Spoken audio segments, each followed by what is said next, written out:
Hello and welcome to the Peaceful Empowerment Work Show. We are live on WGSN goingboldmedia.com. I am your co-host Judy Forder, and I am here with my co-host in peace, Miss Kris Burke. Hey, everybody. Hi, everybody. Before we get started, please, if you enjoy the content that we put out, like, comment, share, and subscribe so we spread the word even further. And as an end of the year gift for Kris, comment. Yes. Tell us, I'm so curious about what catches your attention. What it is that kind of makes you stop and think and just like, wow, I hadn't thought of that before, or that's an interesting shift in perspective. Those things, I'm obsessed with what it is that makes us tick and how we make room for different ways of thinking. Yeah, it's my passion. So I'd love if you could share that. Yeah, and I'm interested, if you've been watching the show, what's landed with you? Have you taken any tools that you've learned here and used them in your life? And what kind of changes, shifts have you seen? Yeah. So wait. Okay, wait. And so I just want to say, it just popped into my mind to share that we had a class on Tuesday night, and it's people in the more advanced. They've been doing this for a while. Class, and we talked about Christmas. So it was a night of just sharing what was going on, what we were noticing, what we were experiencing, and it was really remarkable because after each person's sharing, all of us could see the miracle that was present in their experience that would not have been possible before we started doing this work. I mean, all of us could see like, no, this never happened before. This couldn't have happened before. I would have gone down a completely different path.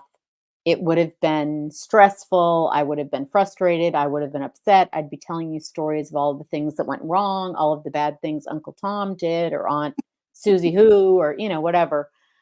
So Yeah, it would have been the drama zone, right? And instead we all came in and we were like, yeah, it was really lovely. And here are the things that we did. And there was laughter and, and I chose to take care of myself instead of doing what I thought people thought I should do. And then it turned out everybody was good with that. And I was good. And it was just beautiful. And I just wanted to share that because a lot of what we do can seem intangible, can seem conceptual, like, oh yeah, it's, you're just talking about these things and changing the way you think about things and changing the way you feel about things. But the reason that we're so passionate about it is because it changes your life. It changes yeah, the way you show up and it changes the way other people show up in your world. And it's nothing short of miraculous. And I just wanted to make that point. excellent point. And it leads perfectly into our topic today. How we attempt to run our lives in our dysfunctional world is dead wrong. Yeah. Is dead Yeah. wrong. Now, interesting, I didn't run this past you as we were preparing for the show, What? but how the universe works, something in front of me that is, I think this is just perfect. It's a perfect way to start out the show because it's the last show of the year. We're going into the next year. And this is something written by Donna Ashworth. I follow her page on Facebook, The Sacred Wild Woman Medicine. Why do we start a new year with promises to improve? Who began this tradition of never-ending pressure? I say the end of the year should be filled with congratulations, for we all survived. And I say a new year should start with promises to be kinder to ourselves, to understand better just how much we bear as humans on this exhausting treadmill of life. And if we are to promise more, let's pledge to promise rest before our bodies force us. Let's pledge to stop and drink in life as it happens. Let's pledge to strip away a layer of perfection to reveal the flawed and wondrous humanity we truly are inside. Why start another year gifted to us on this earth with demands on our already overstrained humanity when we could be learning to accept that we were always supposed to be imperfect, and that there is, and that is where the beauty lies, actually. And if we could only find that beauty, we could also find peace. Mhm. It's really lovely. Yeah. Yeah. Yeah. Yeah. And yeah. Yeah, that hit me. It's like, yes, we start, even, in the spiritual world, it's about, we don't set, New Year's resolutions, we have intentions. Yeah. And it's not that they're bad, but that starts the year off with the premise that there's something wrong with you. Right. It was just one of those what ifs for me. I've been what ifing a lot. What if I start out the year celebrating, Mhm.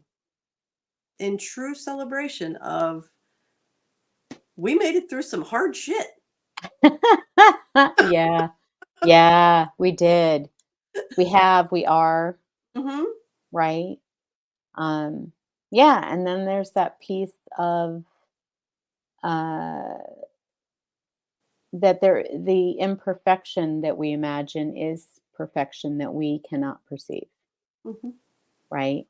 So Yep. that I was thinking about that because I'm always telling people and telling myself we're already perfect. We're just struggling to see it. We can't see the perfection.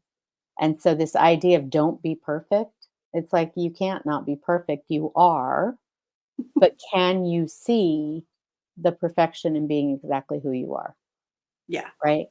Well, and the Given the perfection is something that we talk about it all the time. Societal beliefs, family beliefs, all that. They have given us the idea of what perfection looks like. right.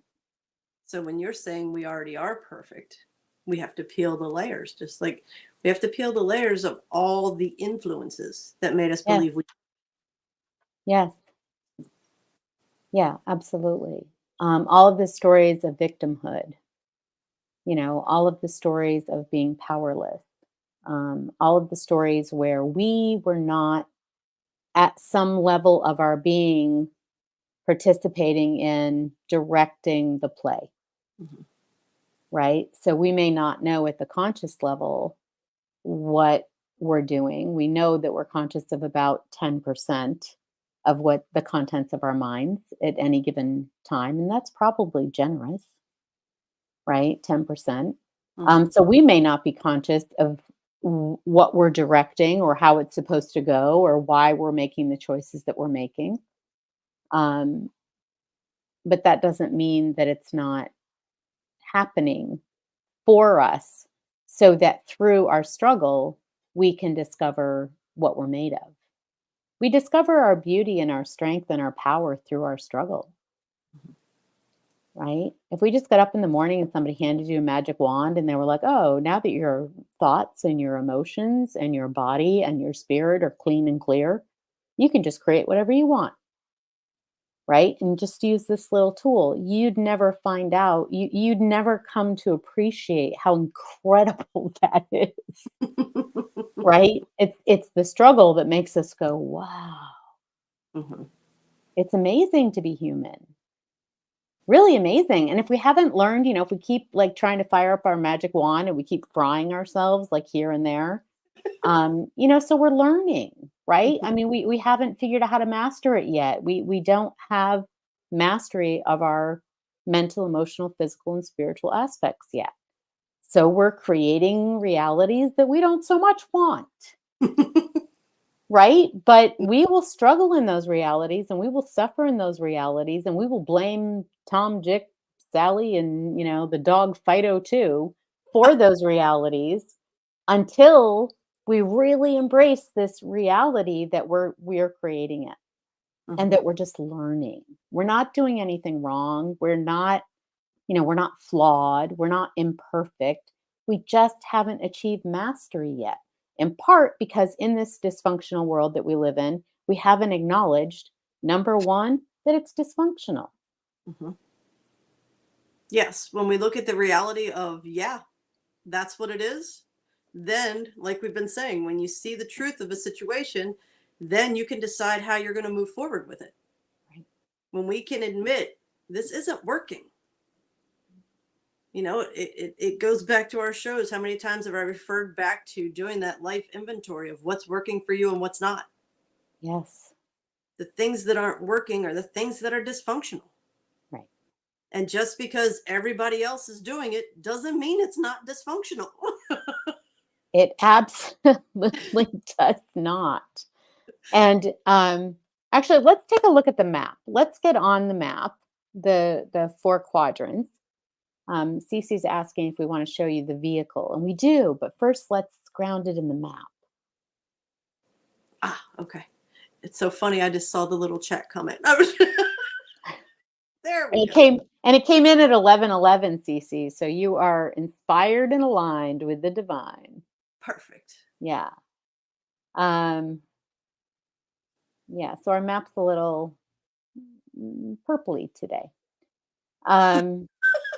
But, but alas, there it is under the veil. This is yeah, this is perfect. Yeah. So Judy, you want to talk about our zones? Here we are at our map, the Mhm. trusty map. Uh-huh. Where in zone 1 we work through instinct, and that's where we're in that survival mode. And a lot of people are feeling it now.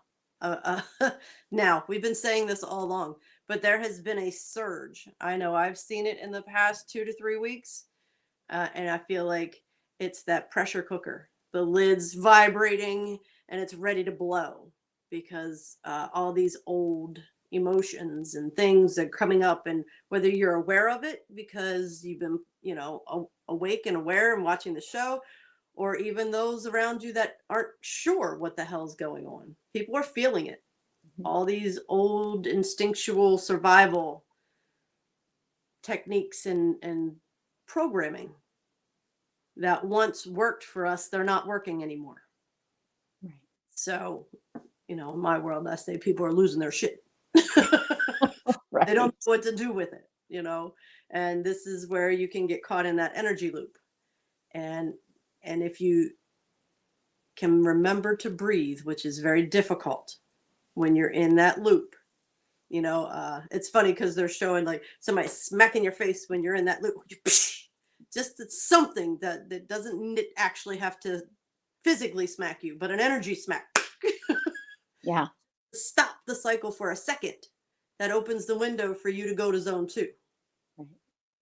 And where you can start to think about, okay, what's really going on? Is this me? Is this not me?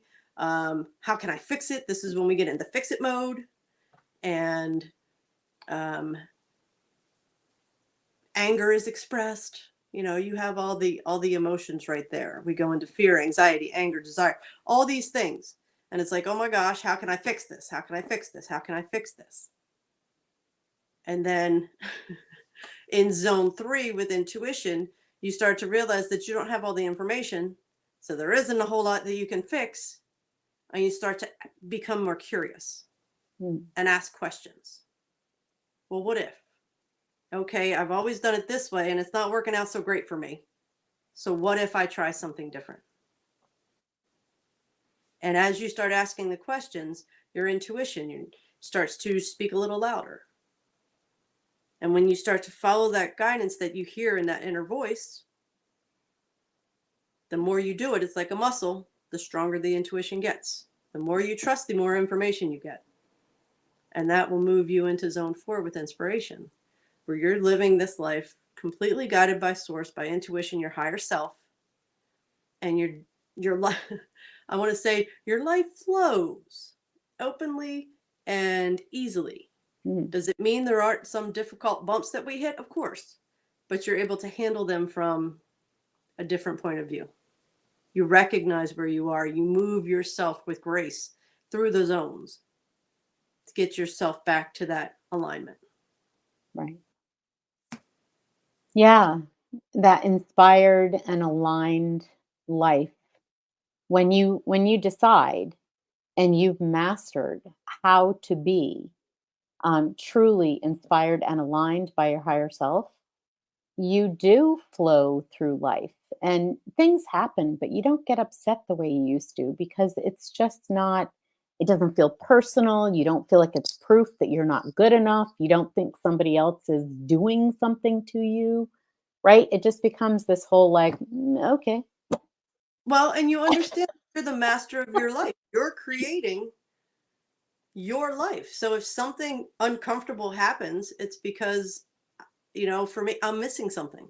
right, There's something I need to pay attention to.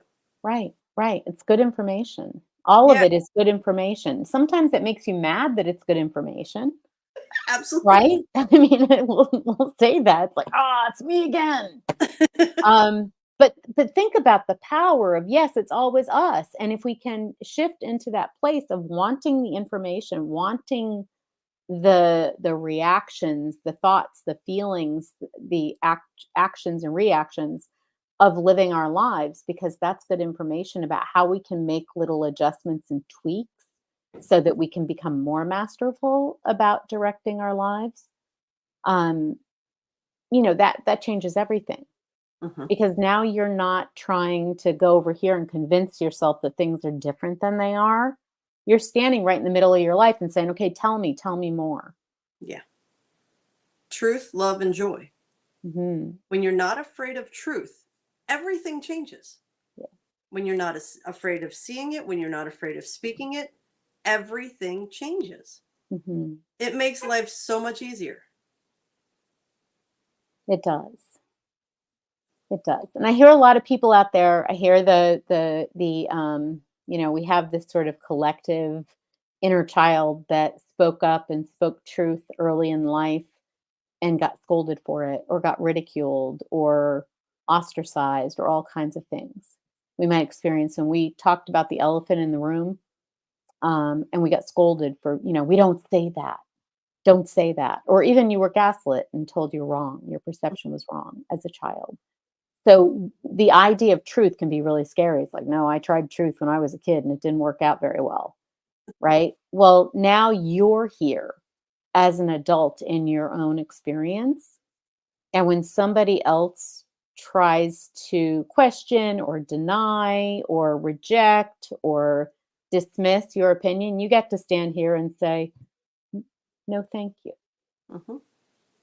That's something you couldn't do as a child because you didn't have the emotional awareness, the intellectual intelligence, knowledge at that point, so that you could stay present in alignment and decide to defend yourself not from a battleground perspective or a conflicted perspective, but just to stand in your power and say that can be your reality, but I don't have to accept that. Mhm. And of course, as a child, you're not going to do that. I'm No. talking about this dysfunctional world. This dysfunctional world took people that spoke truth and made them crazy. Yes. Ostracized them Right. and made speaking truth something bad. Yeah. So, you have to be able to speak the truth of your own existence before you can see the truth out there in the world. Right. And it is such an empowering place because when you know your truth and you're grounded and aligned in truth, love, and joy, you don't care what other people think. You don't care what other people say. And you never defend yourself Mm-mm. to show your worth Mm, ever mm, again. no. It is the freest, and not that I lived there yet, but I've had glimpses of it. And it is the most freeing experience I've ever had, Yeah. where I gave myself permission to just be truly and authentically me, living in the truth of me, and Yeah. I truly believe that was a gift from God, the universe, life source, whatever you want to call it. It was a gift to me Mhm. to give me that glimpse, that feeling, knowing what that felt like, so that I would do the work, Mhm. continue to do the work to get there. Absolutely. In order to experience the what we really want to experience in life, the peace, the joy, the prosperity, the love, all of those things, we have to have an open heart. And in order to have an open heart, we have to know that other people can't hurt us. And that's the work that we're talking about doing. That's what transcending this map is. Traveling this map, reaching those higher levels of consciousness is where you get to the point where you get to decide what hurts you and what doesn't. Mhm. Nobody else has that power. But it's not just a concept.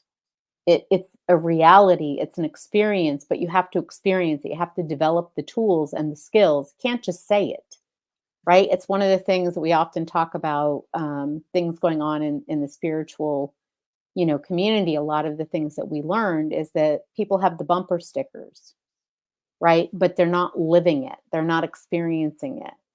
And so they'll talk about, you know, being in alignment, being in integrity, all of these things. And then somebody says something and they immediately start, oh, can you believe? Right. And start talking behind somebody's back in that way. And so you know, that's not knowing it, because as soon as you do that to somebody else, you put yourself in the position where you realize you could be the somebody else, Mhm. right? Like, oh, people could be talking about me and I think that's justified. So we really have to be true to ourselves and be in that position of, I'm going to stay in alignment and and in integrity, Mhm. and I'm going to trust that whatever people are doing is what is their business, Mhm. is what I'm trying to say, and I'm going to pay attention to my business, right? We've literally had people come and tell us that people said not nice things that were not true. And it was really, kind of, it was like, okay, well, that can be their reality, not going to be mine. And by the way, in the future, I don't need to know about it. Exactly. Right? I mean, just so you know, Uh, like, I understand you bringing this forward, but I don't need to know. Yeah. Yeah, because when you're sitting in that space of intuition and definitely zone 4 inspiration, there's no judgment. There's no judgment. You can look and see. That's where when you base your life in truth, you're able to see the truth around you. Right. And though a person is lashing out and angry and maybe aggressively coming towards you, and I'm not saying, physically coming to attack you, but, verbally having a response. In that moment, I will say that my little defender comes up, but I can also take a breath and see, wow, okay, that person is wounded and I just need to sit here and hold some space. Right. You Right. know, it can sound crazy. It can Mhm. sound crazy to people that are out there that are dealing in abusive relationships and all that kind. And if you're in danger, get out. I'm not Yeah. saying, No. but if I'm out and about in the world and somebody grumbles or gets shitty with me, I don't take it personally anymore. Before, everything was taken personally. It Mhm. was because I'm fat. It's because I'm gay. It's because I'm this. Everybody hates me. No, now it's like, they're having a bad day. Yes. Yes. Absolutely true. Hmm. And taking responsibility, as Judy's talking about, is the thing that we struggle with, right? Because we want to create our own reality, but we don't want responsibility for it because we think it involves blame. Hmm. Because we think, well, if I'm responsible and it doesn't go the way I want it to go, that makes me wrong, Yeah. right? And what we're saying is, no, that just makes you unpracticed. Yep. So practice, double down, dig in, get guidance, get support, read books, meditate, talk to the divine, go for walks in the woods, talk to the squirrels and the trees. I'm not kidding. Consciousness is consciousness. Yeah. You can communicate with the animals Yeah. and the Do trees. up. You know, Yes. there are a lot of people out there. One of the first questions I ask clients is, "What brings you joy?" And they will sit there and be like, "I don't even know anymore." Right. So if you're one of those people, give yourself the gift of this year figuring out what brings you joy. Yes. Because you can spark just a little bit of joy in your day every single day, it grows. Hmm. All these practices, these tools that we give you, they're like muscles. We talk about working out and athletes doing they do one skill over and over and over and over and over again for muscle memory. It's repetition. Right. It's Right. repetition that's going to help rewire. It's repetition that's going to open your heart, your mind, your hands to receive all of the wonderful things the universe has in your divine plan. Hmm. Yes, and we're very excited today and about the new year as well, because we've been talking about the map for, well, quite some time, and talking about moving, right? It's about moving levels. It's about recognizing what zone you're in and choosing another zone. And this morning, we're actually introducing the vehicle. Yeah, that you can use, and it's a rough sketch, so it doesn't look like a vehicle yet, but it will. Maybe it does look like a flying saucer from above. You can just- Right? It's kind of what it looks like. Um, but the life experience creation wheel, literally how your wait, let me think. Literally, yes, how your reality is created. How we create our reality. There's that point at the top of the wheel: situations, people, places, events, things. Situations, they're outside, they're in your environment. They're things you're interacting with, things you're perceiving, what you're noticing, what you're engaging in. Okay, so those are kind of external things. But then, really interesting, the rest of this wheel, the rest of the life experience creation wheel, is about your experience, what you think, feel, do. And think about the think, feel, do. It's all happening inside, Mhm. right? Even though you do things in the outside world, what motivates us to do or not do, what it is we decide to do, when we decide to do it, how we decide to do it, what attitude we're doing it with, and whether or not we actually do it or we just say we're going to do it, or we beat ourselves up for saying we're going to do it and not doing it, right? All of that is happening inside. All of that's an internal thing. All of that is 100% us, right? And then based on those experiences, think, feel, do's, we draw conclusions from our own experiences about the world and about what it's like, right? So I might have a belief that men can't be trusted, Mhm. right? My parents were divorced when I was young, like 75% of the people in this country at this point, I think. And so when my dad left, quickly, oh, woe is me, I'm a victim, can't trust men. And lo and behold, I met men who, for a long time, sure as heck couldn't be trusted, right? And why is that? Because I had a belief drawn from my experience. I could have drawn another conclusion. I could have drawn the conclusion that I was meant to be raised by a woman who found her power in being single, Mhm. and that I was going to learn from that experience. I could have drawn the conclusion that I was going to find out what it is to have parents who live apart and are still able to love me and nurture me. Right? There were a lot of conclusions that I could have drawn, but I drew the victim one because there was more kind of mm, context to build that from around in my environment. Right? And then I have this expectation, fears and desires. What do I want? I want a guy who will love me and never leave me. And what's my fear? That my guy will leave me. So what is my expectation that I'm sending out into the world? Men can't be trusted, and oh, woe is me. Yep. So what did I experience? Lots of heartbreak. Mhm. Lots and lots of heartbreak. Right? So the point of that, I shared that cycle because I think a lot of us can relate to that and identify with it, Mhm. right? But this cycle will continue. One guy after another, one like perfect guy, such a great connection, if only, right? I mean, just over and over and over again until finally I asked the question. And now we can move on to page 2 here. And then I'm going to thank you. Until finally I ask the question, which is in my experience, what role am I playing here? Mhm.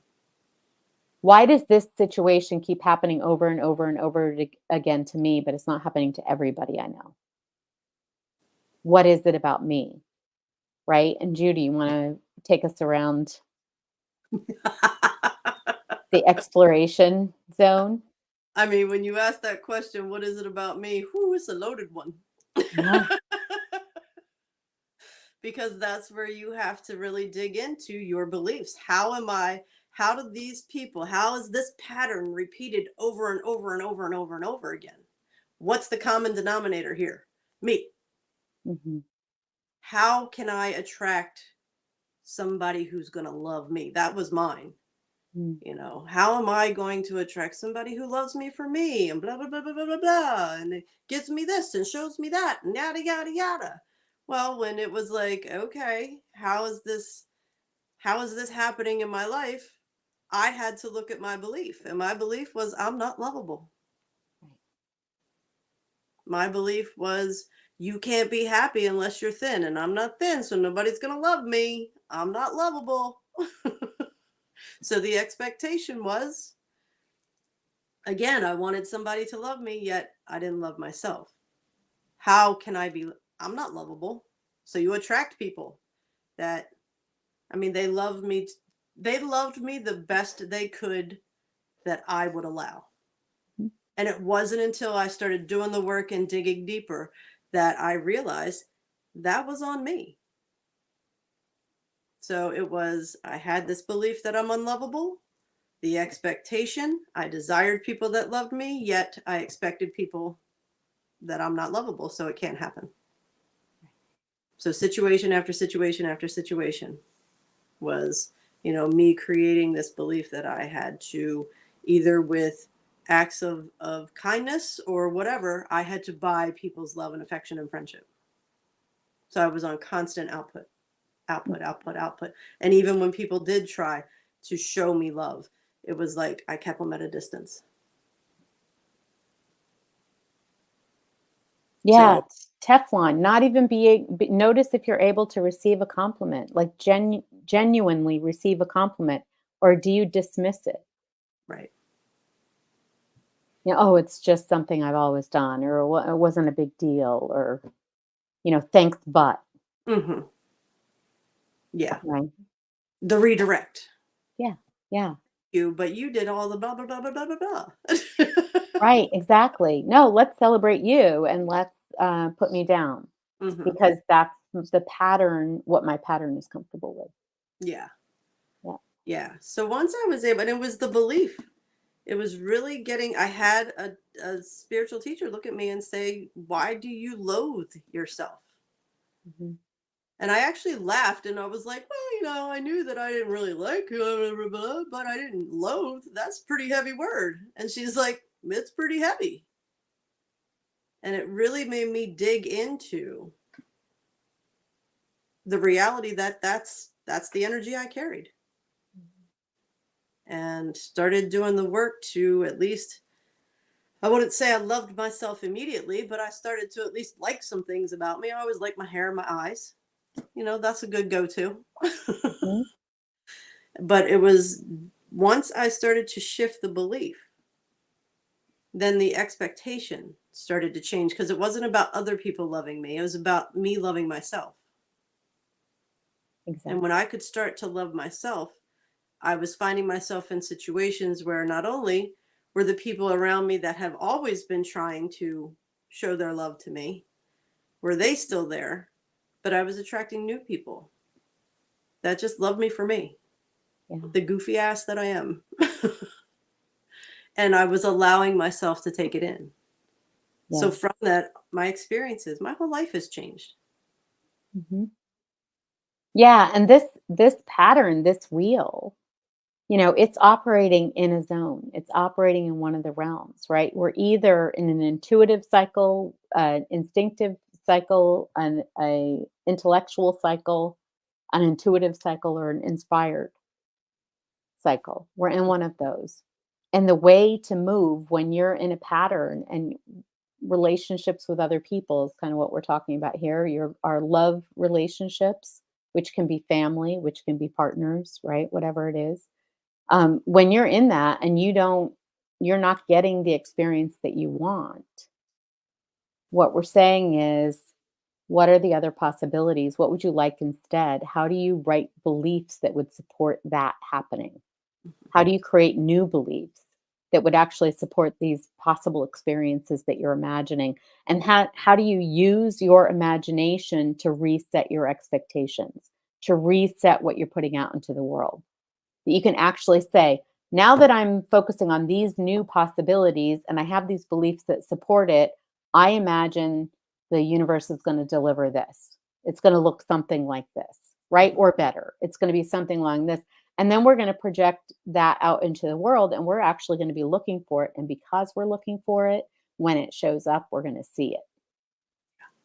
Yeah. And we've talked a lot about energy and and vibration, and it's about, you have to align with the energy of the things you desire. Mhm. So if you're desiring hope, love, joy, truth, you have to be that. You have to align with that. Otherwise, it keeps flying over us. Yeah, absolutely. We got to get in our little vehicles and we have to calibrate them so that they are zone 3, zone 4 worthy. Hmm. So not that we are worthy, we already are. We already have those vibrations flowing through us. We already have that energy level of consciousness flowing through us.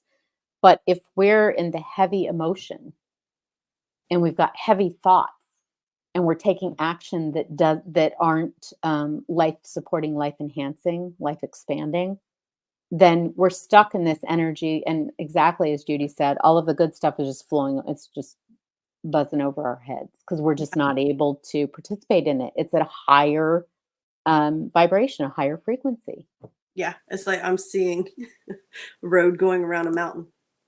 We're Yeah. driving in cars and we want to, go to those zone 3, zone 4 elevations, we'll Yes. say. Yes. Yes.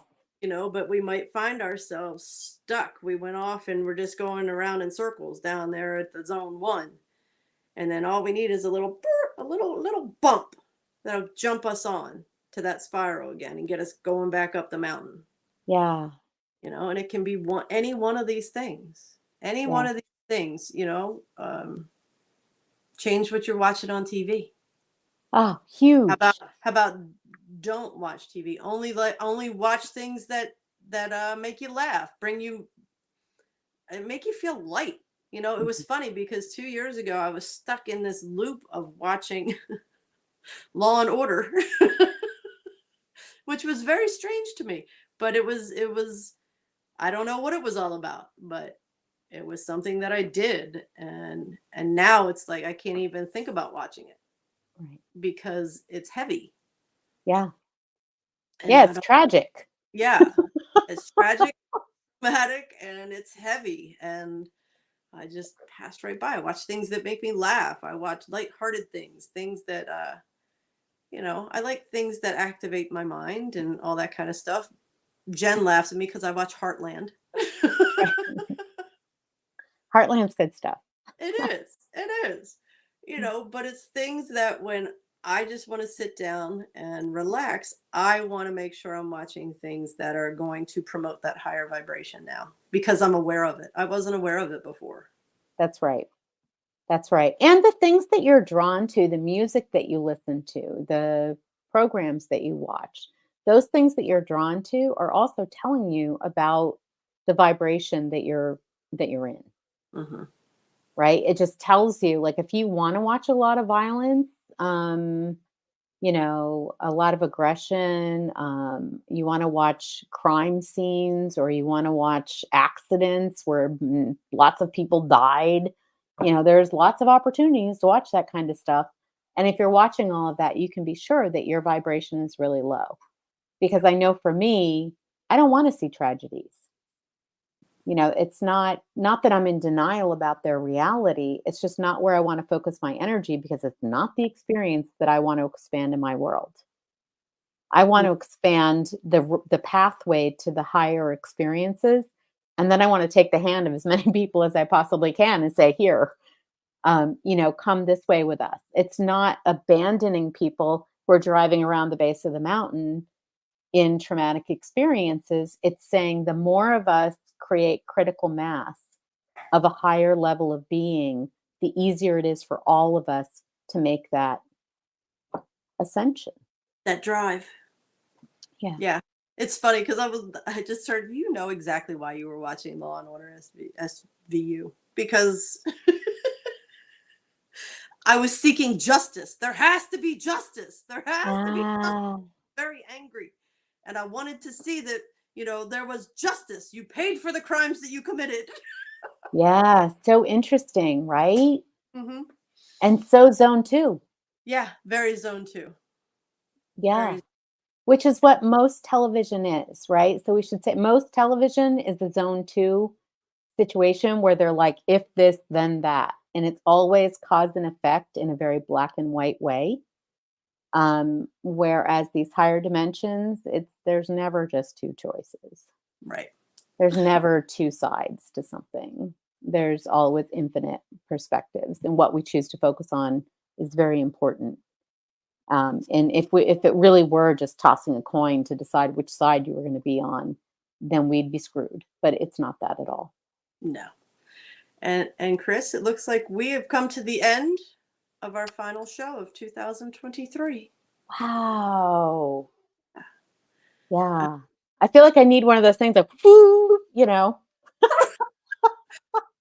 Thank you all for joining us and supporting us. And we are Kris and Judy from Masterful U. We look forward to next year, and start with a promise to be kinder to yourself. Yeah. Thank you for being here and for being you, being on this journey with us. And yeah, be kind to yourself. We'll see you next year. Bye-bye. Bye, everybody.